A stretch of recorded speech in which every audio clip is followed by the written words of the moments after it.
Hey everybody, welcome to Semi Pro. I am Dalton Barrett, aka Barrett Digital. And I'm your host, Josh Clements, or Brit Edit. And we're trying out some new stuff on the podcast. We're really glad you joined us today. Josh, how's your week been? Yeah, pretty good. I'm meant to have uni, but my current teachers are striking for a better pension and pay, so I've had a week off, and I've got next week off too. It's joyous. Yeah, joyous. It sucks. It sucks for them because they're not getting proper pensions and pay, but you know, what are you gonna do? Well, and then we can just record more episodes of the podcast. Exactly. How has your week been? Pretty good. Busy. And I've had better weeks, but worse things have happened to better people, so we'll leave it at that. We got a pretty exciting conversation we're going to have today. This is an episode that we have done in the past, but we didn't like the way it turned out, so we never posted it. So we're redoing the episode today. We're going to do a little discussion about what I guess would be considered a controversial topic. A little discussion about the ye olde Snyder Cut. Yeah, everyone's the favourite thing that is constantly mentioned on any kind of comic book forum. Yes, I mean, it's everywhere. News sites are posting about it. I read an article while doing research for this from CNBC about the Snyder Cut, and it's like, this is not NBC newsworthy. But we'll get into that discussion a little bit here coming up in just a second. I want to remind you, we want to thank everybody for listening. If you're listening on iTunes, go ahead and rate this podcast and subscribe everywhere. But let's get into our in-depth discussion of the Snyder Cut.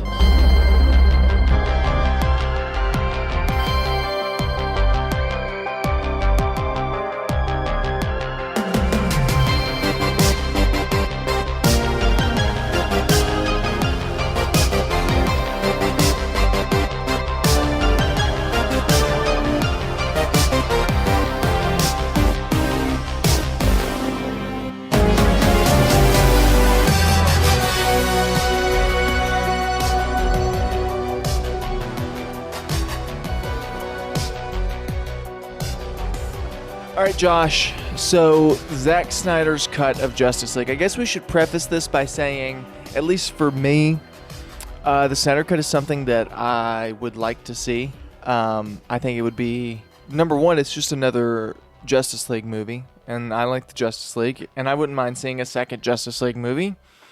So that, I would like to preface by saying that I would like to see the Snyder Cut, and that is something I absolutely will stand by.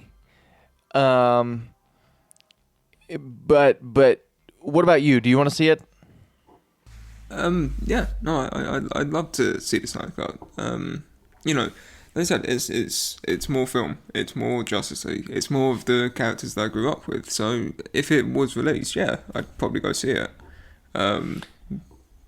But that's not what we're talking about here today. We're not talking about how much we want to go see the Justice League, though I do like some of Zack Snyder's films. I'm probably not the biggest fan of sort of Man of Steel and BVS, but I like them for what they are. And I like 300, I like Watchmen, I like Dawn of the Dead.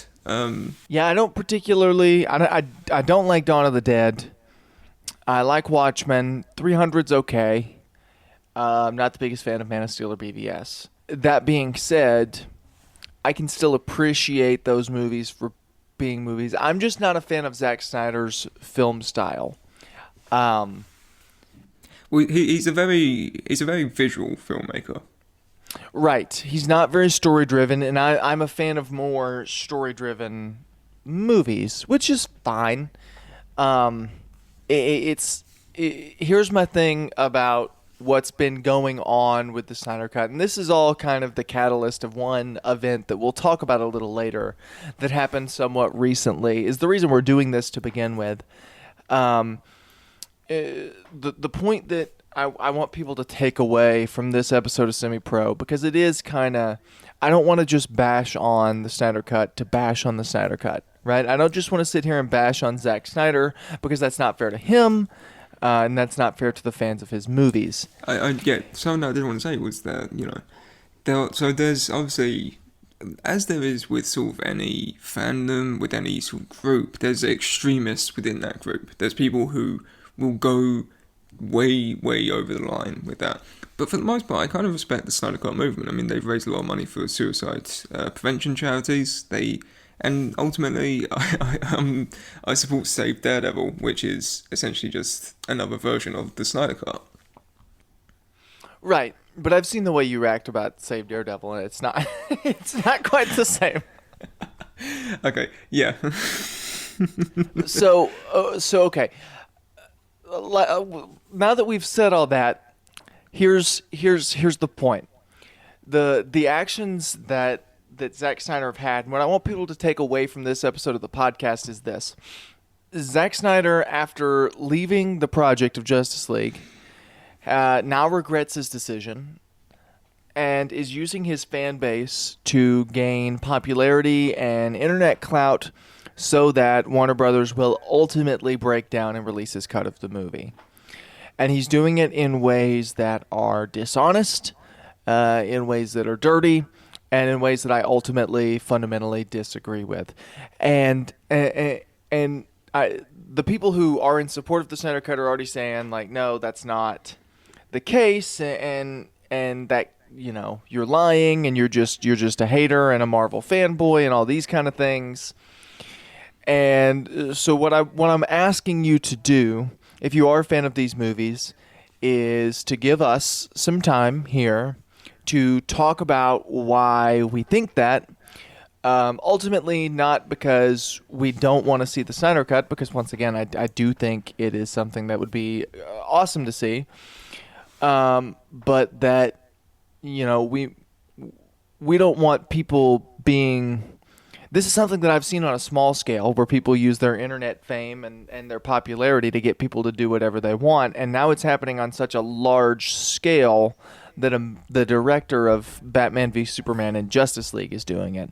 And so just stay with us over the course of the next little bit of time, and let's just jump into the conversation about it. Josh, do you want to kick us off, kind of? Yeah. Well, I just wanted to add on just a tiny bit.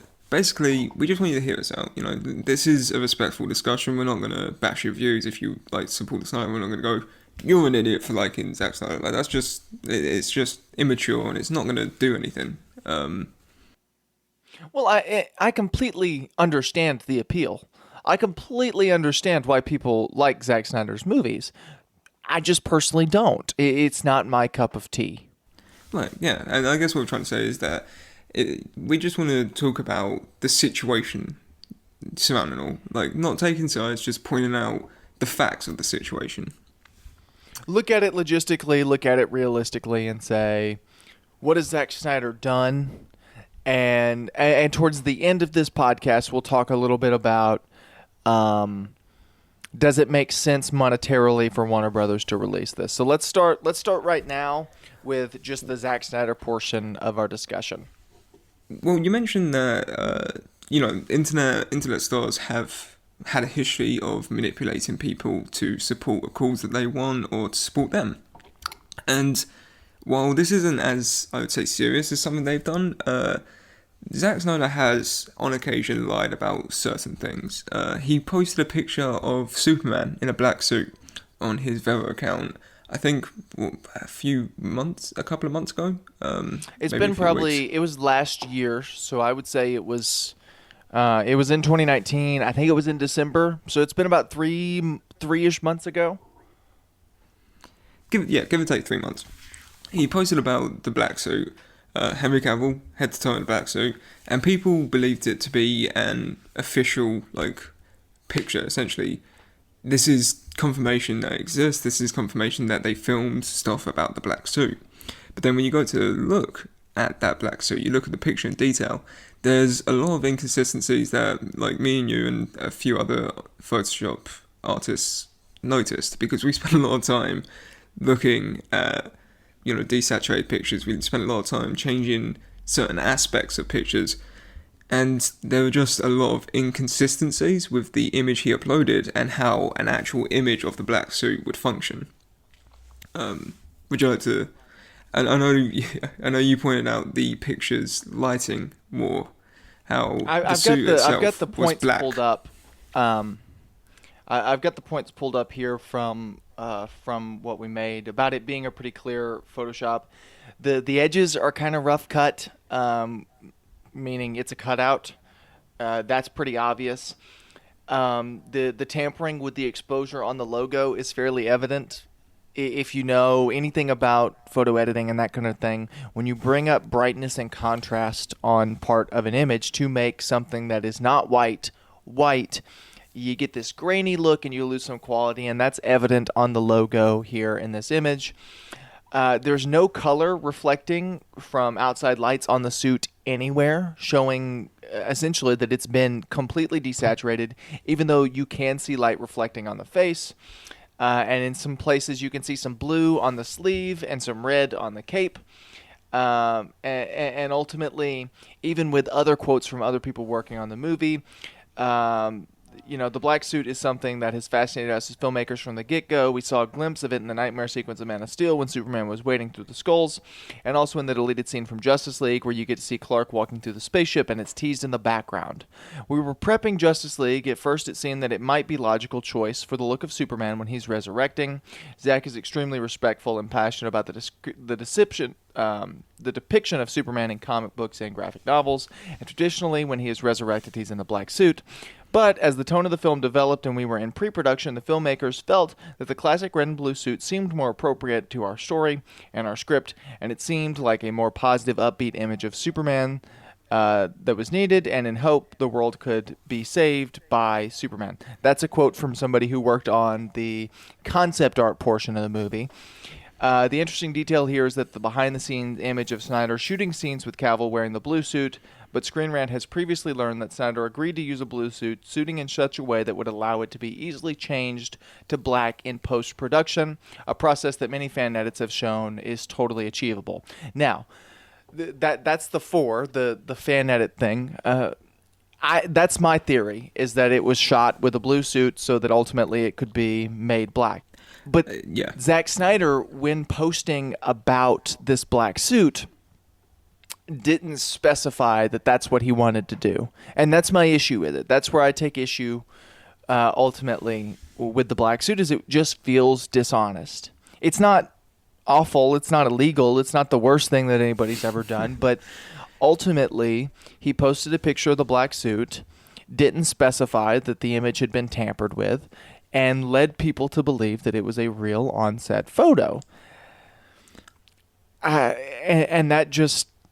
that feels dirty to me. And we're going to go down the list, and there's some more stuff that I feel much more strongly about than this one. This one's kind of at the bottom of the barrel for me in terms of things that I really care about that he's done.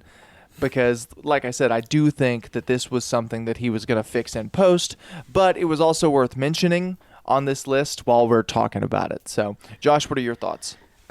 Yeah, it's more or less what you said. It's not, it's not pure evil. It's nothing that it's worth like chasing him down the street and cursing him for. It's just when you post something like this, when you post something that a lot of people are looking for, in this situation, clarification is very much needed. I think that in an age of social media where everything you do is monitored and every picture you post, if you're working on a project, is analysed to just the most minute pixel, it's important to say, this is what I wished for. This is what I wished could have happened. Right. I could see that. I also ultimately think that it comes down to he kind of owes people that because people trust what he says. Right. I think that's a big thing. Like people, I don't want to say blindly because that's got bad connotations, but people have faith in him. They believe in him.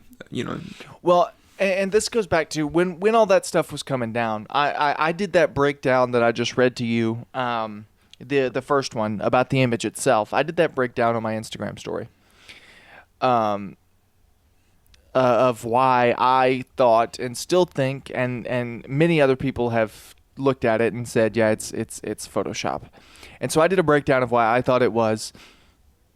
And people, I'm pretty sure I got a death threat. for calling Zack Snyder a quote unquote liar. And I never said that. I just said the picture was photoshopped.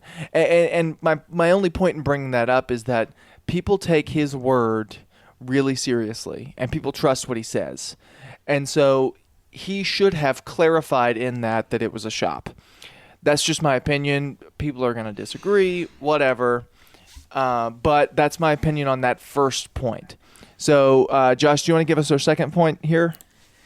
Well, okay, again, a lot of this is kind of things that Zack Snyder posted on Vero social media that I believe he helped develop or fund. I think he may have given some money to Vero. I think he may have been an investor. I know that he's friends with the CEO of Vero at the very least. Right. He could be an investor, but I don't know. Yeah, that's right. But nonetheless, he posted another picture, seemingly teasing the Snyder Cut, of a set of film canisters. Which, if you don't know, when you shoot on physical film, you have to keep it in these canisters. You don't have to, but it's just tradition. Well, and it's an easy way to store your negatives, right? Yeah. But when he posted this, I can't remember specifically, but I think it had like Snyder Cut or Justice League Director's Cut written on the side, seemingly confirming that these film canisters contained the Snyder Cut, despite half the movie being shot on digital. Right. That one feels really dirty and dishonest. About half the film was shot on digital, and I'm looking for the picture. So it's Justice League Director's Cut, runtime 214 minutes, with the text over the top of the image. Is it real? Does it exist? Of course it does. That's what Zack Snyder posted on Vero. Once again, half of this movie was shot on digital, and these film canisters are for storing negatives. Right, I think that's an important distinction. When you film in digital, you can't make those into negatives to store on. I mean, I guess hypothetically you could, but it wouldn't make any sense. It's a completely pointless process. And let's say that let's say that Zack Snyder's part, because when we say that half the film is shot on digital, I don't know if that's Zack Snyder's part or if that's including the Whedon stuff. But let's say hypothetically that this point is somewhat moot because Zack Snyder shot all of his part of Justice League on film. Ultimately, these film negatives that are in these canisters are going to be... You can't put special effects on film negatives. So, ultimately, what that means is that this is an unfinished version of the movie. So that doesn't help anybody's case either, right? Yeah. I mean, it's a thing of like film negative is typically used by traditionalists. Like, and one of the few filmmakers who I think still does film is Christopher Nolan. And whenever you watch his movies, you'll kind of notice that. So something like The Dark Knight, which I believe was shot on film. Yes, it was shot with half. Some of it was digital because they were using the IMAX cameras. Yeah, I was going to say they broke one of the 4 IMAX cameras in existence. Right. They were the first. They were one of the first theatrical films to use that. But ultimately, it was. I think about half of it was shot on film, probably more. I know Christopher Nolan is a big supporter of film. Right, because if you ever watch a Christopher Nolan film, a lot of his films don't involve, special effects. They're very practical. They're very, I didn't even say toned down. Film is a little better for special effects because it doesn't compress the same way that digital does. So what probably happened with Justice League is the special effects shots were shot on film and the practical shots, the non-special effects things, were shot on digital. That's what I would imagine happened. Now, I don't know how that really works because 90% of the movie was on a green screen. But ultimately, that's what that's my thought process through it. Because usually that's a typical kind of way that things are done, because like I said, film, when you go in to add special effects to film has a graininess, a realisticness to it, and it doesn't compress the same way that. The thing with that is it's hard to do that when when your movie's like 90% special effects. Right, exactly. Because film is expensive, and you get one take with film. Yeah, the thing with film is when you're filming on film versus digital, if you film on digital, you can watch that take back, right? You can look at it and you go, okay, this looks good, but let's do it again because this didn't go so well. But when you're shooting on film, it's kind of a one and done situation. If you're not happy, you can still do another take, but you have no clue what you've got until you develop it. Right, and I think that once again, I think. Ultimately, that's all good information, but it's all kind of besides the point, because the point here is that these film canisters do not house the digital copies of this movie unless there's like a flash drive in the shot somewhere that I just can't see. That's what's in the film canisters. It's just a flash drive. It's flash drives. I mean, ultimately, that one even then, because you could hypothetically say. Well, Zack Snyder shot all of his cut on film, and Joss Whedon came in and shot digital. Okay, fine. That still doesn't make this a finished product, because there aren't special effects on that film canister's movie. It's just not happening. It's not to that point yet. So, ultimately, that one seems a little dishonest. But let's move on, because now we're getting to the stuff that I think kind of gets me a little more than the rest of it. Would you like to open with it? Yeah, sure. There's been a lot of extreme behavior by fans, and every group has extremists, obviously. To the point where there was a petition to, it wasn't a petition, it was kind of like a Facebook group kind of thing, very similar to the Raid Area 51 group, wanting to burn down Warner Brothers Studios. And there have been a lot of little things like that, where it's like, we're against Warner Brothers. We want to do this to take down Warner Brothers. We want to do these boycotts to take down Warner Brothers. We, boycott every Joss Whedon movie and all of these things. And it's like, Zack Snyder has never commented on that extreme behavior by his fans. It's almost like he even supports it, which ultimately I see as a little bit, I don't want to say sketchy, because that's not the right word, but ultimately, not that he has to support. It's a little bit odd. It's a little bit odd. Right. Especially considering he left the project.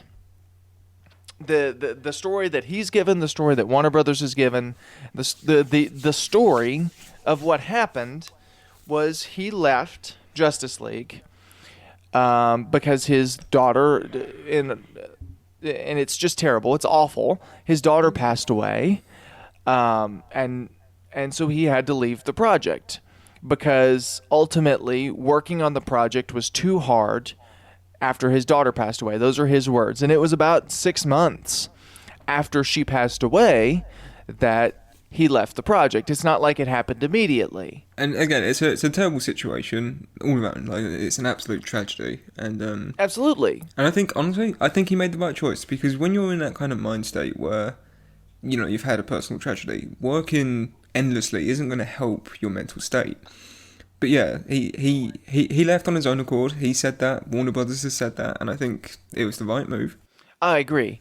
But what I think has happened now is I think he regrets that decision, which sucks. I mean, I understand regretting a decision that you've made, but ultimately you can't change it, and you can't bully a studio into rehiring you when you quit.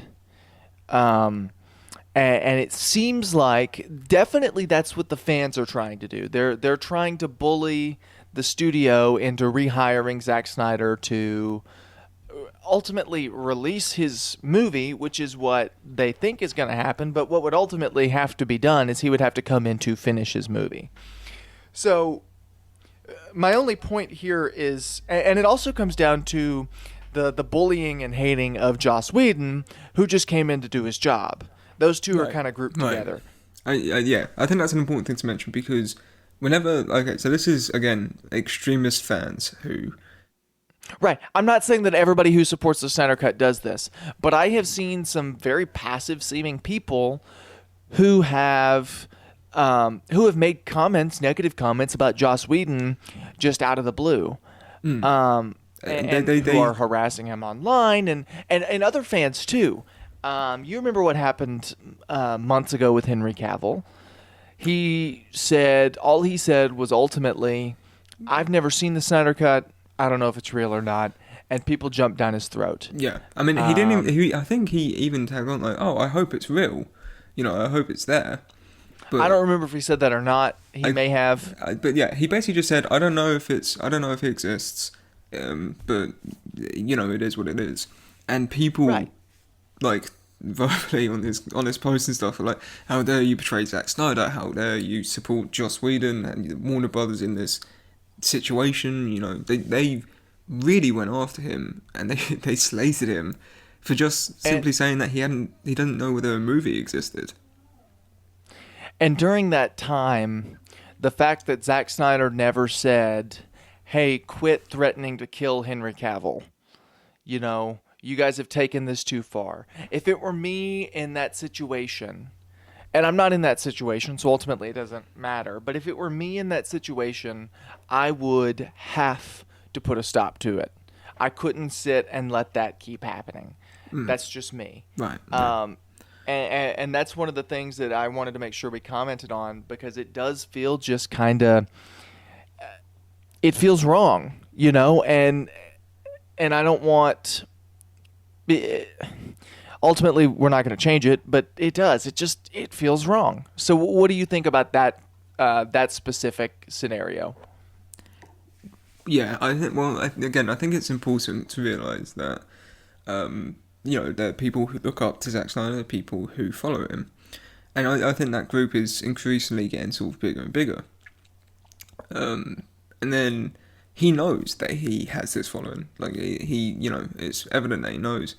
And when you kind of don't seem to stop, like people from commenting hate speech, essentially. It's not the same as condoning it, but it's sort of the same effect. When you don't hear someone say, if there's a few kids beating up someone in a park, and you just look onto it, and you don't say, hey, stop, get off them, whatever, you're more or less at fault because you're doing the exact same thing, and it is everywhere. Twitter, Facebook, Instagram. I'm sure it's on Vero. And so you can't really turn a blind eye to it. And I think he kind of needs to say, stop doing this if he wants it to actually stop. And the fact that he doesn't just kind of proves to me that he doesn't necessarily want it to stop because it brings him more attention and it brings his cut of the movie ultimately more attention. So we've got that out of the way. That's one of the ones that gets me the most because there have been death threats and there have been petitions to burn down Warner Brothers Studios and all these sorts of things that have come, and he's never said don't do that. And yes, there have been good things that have happened, but he's also never commented on the good things. The suicide prevention, okay, I'll be fair. I think he did comment on the suicide prevention. Did he? fund. I tried to look to see if he said anything before we started this, and I'm not saying he didn't. But you just couldn't find it if he did. I can't remember if he did for sure, but I do seemingly remember him saying well, thank you so much for this. I know he commented on the Comic-Con banner that they tried to get going. Right. Well, to see that's another part of it too. He's commenting on the Release the Snyder Cut Comic-Con banner, but he's not commenting on the Facebook group that says burn down Warner Brothers. Ultimately, I think he should comment on those things, just because that part seems a little dirty to me. So why don't you mention our yeah. next little point here?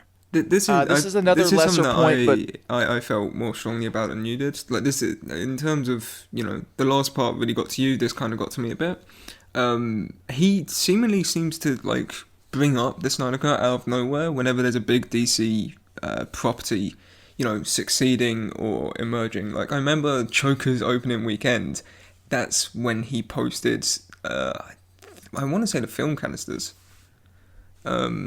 I'm not like entirely definite on that. Like, don't quote me, but I know he posted something related to the Snyder Cut when that happened.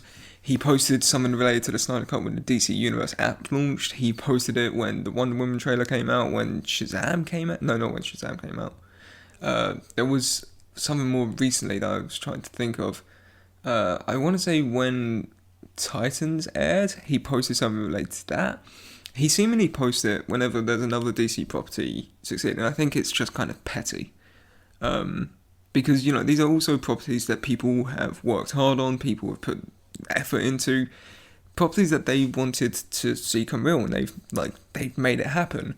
And he seemingly tries to detract from it and bring more attention over to his property. And I think it's just...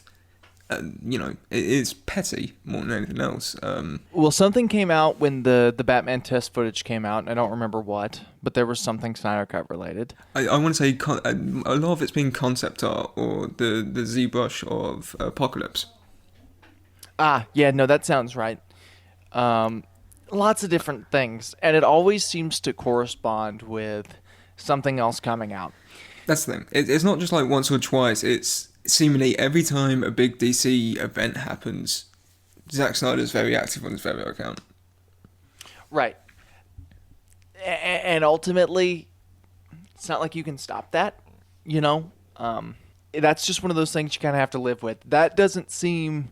There's some things on this list that we've talked about that I think are much worse behavior, mainly the lying. Not stopping death threats is easily the worst for me. But ultimately, it's just kind of childish. Well, yeah. The reason I'm like I don't like this at all is because it's childish, it's petty, and in a lot of ways, it's hypocritical to try and take away from what these directors do. And a lot of people say that the release the Snyder Cut movement is more about giving directors the freedom to release what they want to release rather than studio interference. And I wholeheartedly agree with that. I think that directors should be able to release what they want to release. But trying to take away from other directors' movies to release your own is something that I can't condone. Because I'm like that, it's completely the point. Like it makes your point void since you're now actively doing what you want studios to stop doing. Right. Well, yeah, and him doing what is the saying? Two wrongs don't make a right. That sort of thing. Yeah. But ultimately, this last one that we're going to talk about, it's not the last thing we're going to talk about, but it's the last one in this list. And then we'll kind of do a quick rundown of why, ultimately, I don't think Warner Brothers will release the Snyder Cut from a money standpoint. So for the longest time, the story has been, and this was the catalyst for us even starting this conversation. For the longest time, the story has been that the movie is finished and ready for release. Warner Brothers just has to sign off on it. That's been the story that we've been fed by Zack Snyder. That's been the story that we've been fed by tons of other people. And that's the story that a lot of the Snyder Cut supporters have latched onto. Well, it recently came out, and one thing that always bugs me is when you use digital artists for their talents and don't pay them for what they're doing. Try to pay them in some sort of shout out, quote unquote, or whatever. Exposure, yeah. Exposure. And that's exactly what Zack Snyder did in a recent campaign. He wanted fan artists to release the Snyder Cut or make a poster for his cut of Justice League. And the reward for that, get this, is the winner, if Warner Brothers greenlights the release of the Zack Snyder Cut of Justice League, that person, whoever won this competition, gets to come to set for the reshoots. Now, the implication of that is this. Number one, you're getting paid for your poster work in an if scenario, which is all around, as a designer, that just makes me sick because it's not going to happen. That's a huge if. And also, I thought the movie was done. I thought the movie was finished. That's what you've been saying since 2017, is that your movie is finished. And now you're saying that you've got to reshoot it. Ultimately, that just feels that was the catalyst for this discussion, because that to me feels very dishonest. It feels like he's using people who are supporting him, because when you have hundreds of artists making posters for your movie, what does that say? That gets the word going around. He's using those people to get the word going around. And then you're going to pay them in an if scenario. You're not going to give the winner money, make it a real competition. He posted the winner on Vero and said their name, but what does that do? So ultimately that whole thing kind of, it struck me real weird, mainly because he's been saying that it's finished for so long. To find out that it's not finished didn't surprise me in the slightest, but to find out from his mouth that he's got to do reshoots just kind of struck me as, he's desperate.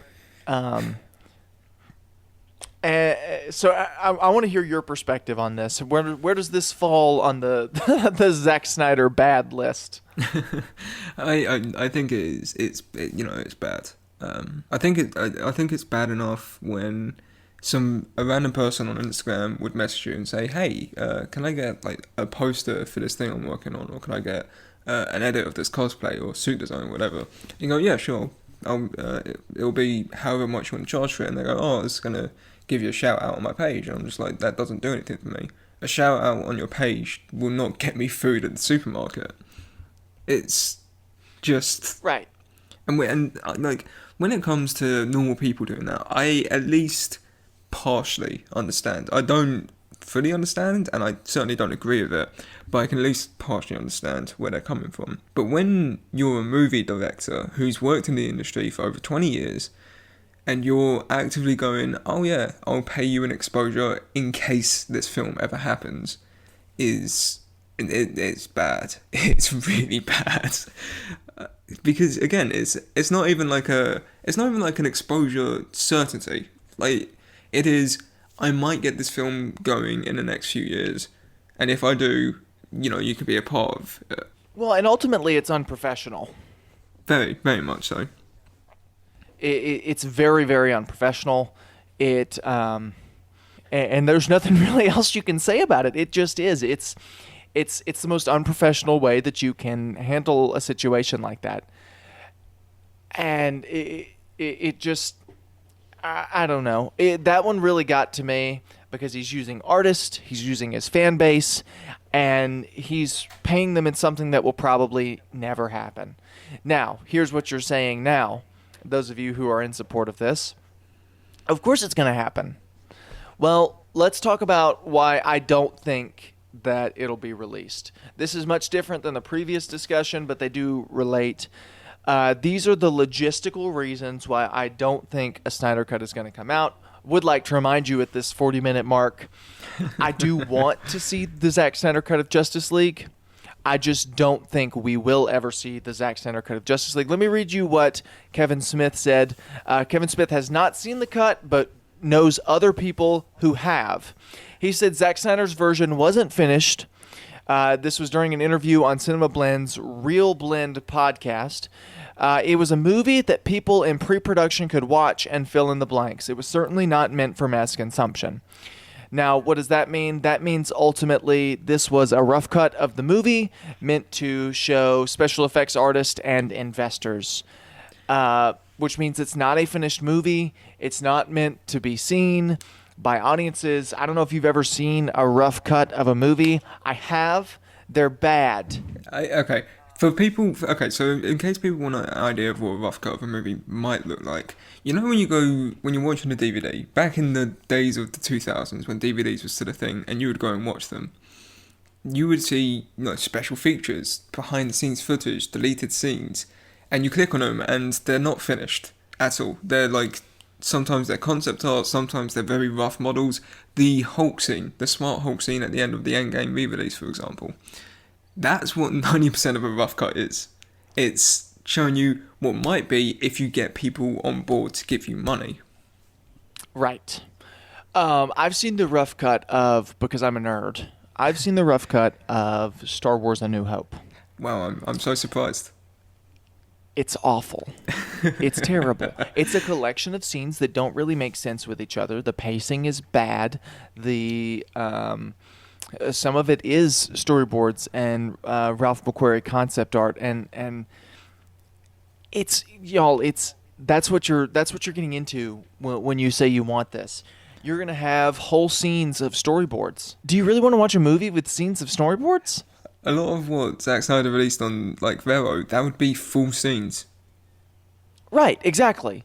Some of them may move. That's the difference. Occasionally, you might get a picture of Wonder Woman that shifts from her standing to her walking, if you're lucky. Right. That's what a lot of this movie would be. And I think that ultimately, while there are some people who would enjoy that, it's not going to make its money because it's not a finished movie. And here's why I don't think they will finish it. Because I have also heard the argument that Zack Snyder could finish the special effects himself. He can't. He's not a special effects artist. He is a film director. They're not directly the same thing. And if he could do special effects himself, he would be doing that for his movies. I would think, at least, if I was a director and I could also do special effects, I would be at least in the room helping out doing the special effects for my movie so that I could make sure that the special effects in my movie looked like what I wanted, right?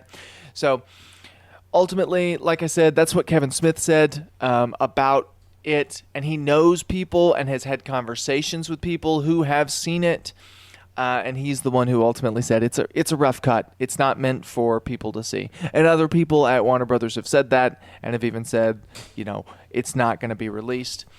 We can talk monetarily for a minute. Josh, do you want to give us the money rundown? So the Justice League theatrical cut cost $300 million to make. And it's estimated, give or take, that about 20% of Zack Snyder's original cut exists, whether that was in the film or scenes that just got put on the cutting room floor and didn't actually make it in, but were finished. So with that in mind, 20% of his original cut, he would have to reshoot 80% of the movie. And that, give or take, would cost about $240 million to make and then distribute to various cinemas across the world. Which we have to add to the $300 million that was the original budget of the movie. So we're looking at a total budget for Justice League of $540 million. Now, let's look at this Wikipedia list of the most expensive films of all time. Let's go ahead and go to adjusting for inflation. Adjusted for inflation, the most expensive film of all time to make is Pirates of the Caribbean on Stranger Tides, which clocks in at $378.5 billion. I would never guess it was Pirates of the Caribbean, honestly. Right. We're looking at a movie that is, let's see. We're looking at a movie that's $162 million above that. That's a lot of money, You're over $100 million above the most expensive movie of all time.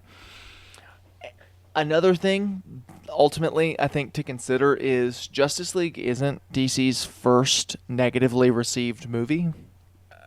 I know that may come as a shock to people, but BVS was very poorly received, probably just as poorly received as Justice League. Man of Steel was... that got received a bit better.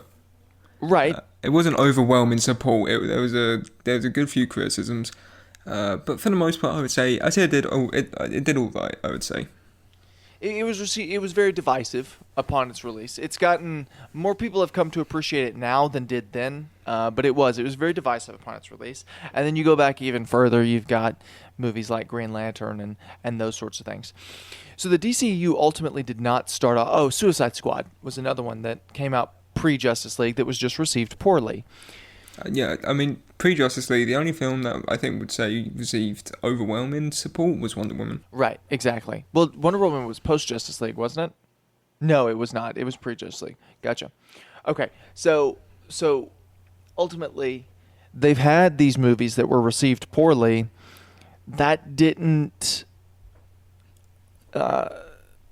they're used to it, right? Just because Justice League was received poorly doesn't mean they're going to re-release another version of it to try and recoup that money. They're just going to look forward and make more movies, which is what they've been doing for the past 3 years. Ultimately, I don't see it happening, and that would be my main reason. The money thing is a great secondary, but my main reasoning has been that it seems like Warner Brothers' plan here is to look forward and to move forward and to not look back at the past. And I think for that reason, above all, we're not going to see a Zack Snyder cut of Justice League. Yeah. Now, what's the point? I also think that it's important mentioning that you may be saying, okay, so Warner Brothers might not want to, fund this because again, it would be the most expensive movie of all time, and it wouldn't make back its budget in box office gross. And you might say, oh, okay, when like Paramount or another studio picked this up, but that's impossible because currently Warner Brothers are the only studio that owns the rights to use these characters. And while they could, in theory, sell off the rights to these other studios, the money that they get from that would not be the same as the money that they get from releasing franchise films like Birds of Prey, Shazam 2, Aquaman 2, The Batman, the Green Lantern. All of the properties that they currently have is going to get them more money. Yeah, it's going to get them more money than re-releasing Zack Snyder's Justice League ever would.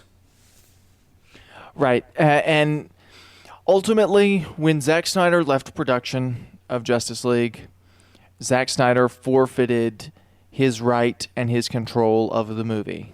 Justice League is not Zack Snyder's movie. Ultimately, he was working for someone else. He was working for Warner Brothers to make Warner Brothers a Justice League movie. That's how it works. And when he left production, he forfeited the right to have any control over it. And while I think he does regret that decision, ultimately there's nothing you can do about it, and harassing the studio is not going to help.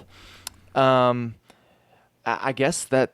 Well, there's a couple of other things I want to say, which is it's more so involving not the actual cut itself, but certain things about the cut. I see a lot of people commenting like, bring back Affleck on multiple posts. Every time there's a post about Robert Pattinson, I always see at least 2 people say, bring back Affleck. And I think it's important mentioning that, I was a massive fan of Affleck as Batman. I think he looked amazing. I think he had the potential to be one of the best. But he's even said that if he made that Batman film, he would have drunk himself to death. And I think it carries over into what you said earlier about Zack Snyder not condoning but not commenting on certain aspects. And I think that's important to say when you think about how him and Ben Affleck are friends. And I think it's important when you've got a lot of people essentially asking a man to drink himself to death for their entertainment, and you choose not to comment on it because it's a character that you created. Well, and you ultimately, both of those people left their projects. Ben Affleck left Batman, Zack Snyder left Justice League, and we've just got to move on, whether we're fans or not fans. Ultimately, that's in the past, and it's time for us to move forward and move on. Yeah, there's a lot of fantastic properties coming up. I mean, Robert Pattinson's Batman's going to be fantastic. I was a big fan of Birds of Prey when I went to go see it. Shazam 2, Aquaman 2, all of these great films and great TV shows like the Green Lantern show that's going to be coming up. And Doom Patrol Season 2. There's a lot of... The DC universe is looking bright, and I think if we keep on looking back to a movie that was released 3 years ago and saying, we should get it released, you're not going to move forward. You're not going to move into what you could be. You'll be continuing in what was. And ultimately, we'll have another Justice League movie at some point, one that'll probably be much better than the one we got. So we'll get there eventually. It's fine that we're not there yet. And it's fine that it's not a Zack Snyder directed Justice League. Zack Snyder's got a new movie coming out on Netflix that you can totally watch. I'm excited for it. I like doing that. I like a good zombie movie. I guess that's all we got to say. Yeah, I mean, I think that's really it. We just wanted to sort of lay out the facts of Justice League, lay out the experience of what has happened, and just the important thing is we want you to make up your minds for yourselves, but just hear all sides. Don't just blindly follow anyone. Don't even blindly follow us. You can do your own research. You can look into your own.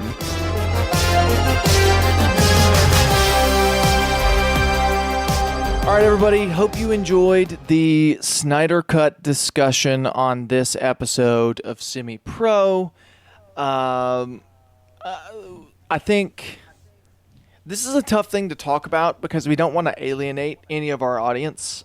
No, absolutely. And we don't want to come off as if we don't support freedom for directors, and we don't even as if we don't support the cut itself. And that's the tough part here is we want to talk about this thing realistically and logistically without alienating our audience, without coming across as people who don't support it and that kind of thing. And it's really tough, but I think we did a good job. It was fun to record, at least. Had fun talking about it. These are all things that I've said, but now whenever somebody asks me what my opinion on the Snyder Cut is, I can just direct them to this episode of the podcast and tell them, here, take a listen. It's an hour. Just take this hour chunk out of your day and listen to my opinions on the Zack Snyder Cut of Justice League. Does the Snyder Cut come up so often in your life? You're gonna get a business card, and it's just gonna have a link to this episode. It's gonna be a QR code. You're gonna hand to people. It's gonna be a QR code. Fantastic! When you use the QR code, it's gonna send you to the Spotify link to this podcast. I guess that's gonna do it for us, though. You ready to get out of here, Josh? That's it. All right. Thanks for listening to this episode of Semi Pro. You can follow us on Twitter at Josh and Dalton. Go ahead and send this podcast to your friends. Go ahead and rate us on iTunes. Subscribe to us on all platforms. And until next week, we'll see you next time.